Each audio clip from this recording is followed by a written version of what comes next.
Hello students, this is your physics teacher Sandeep Tiwari.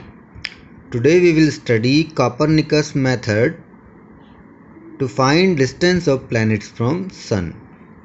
So this method is used for inferior planets. Inferior planets means planets closer to the Sun than Earth. So namely Venus and Mercury.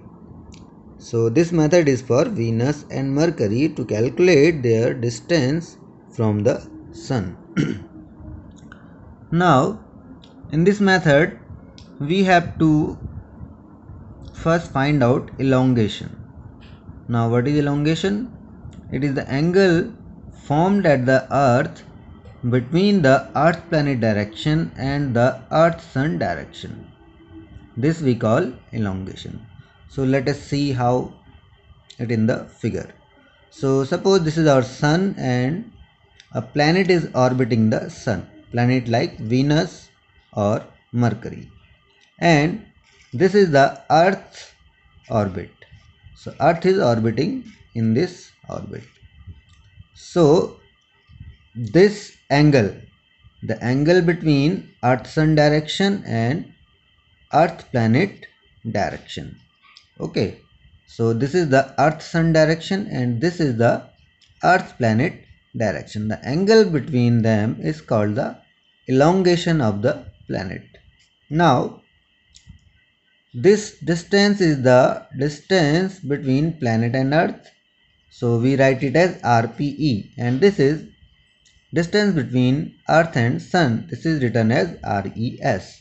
So as we can see, this is a right angle. So by using trigonometry, RPS,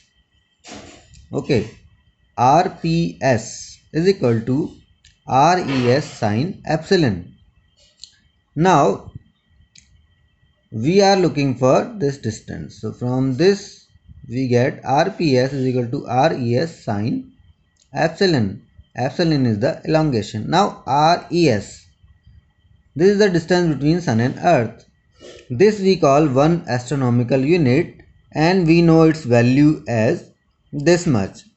The distance between Earth and Sun, that is RES, is 1 astronomical unit and its value is 1.496 into 10 raised to 11 meter. So we have RES, we know this value, and this epsilon we calculate using telescope and other instruments. So we have both the things, so we get the distance between planet and Sun. So this is how we calculate the distance between inferior planets and Sun. Now the second part, we will talk about superior planets. They are Mars, Jupiter and Saturn. These planets are farther from the Sun than the Earth. Okay. Now Kepler has given a law that the time period of a planet's orbiting, the square of that is proportional to the radius of the orbit of the planet raised to the power third.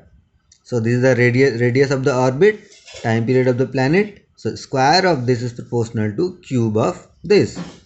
So we can take for two planets T1 over T2 whole square is equal to R1 over R2 whole cube.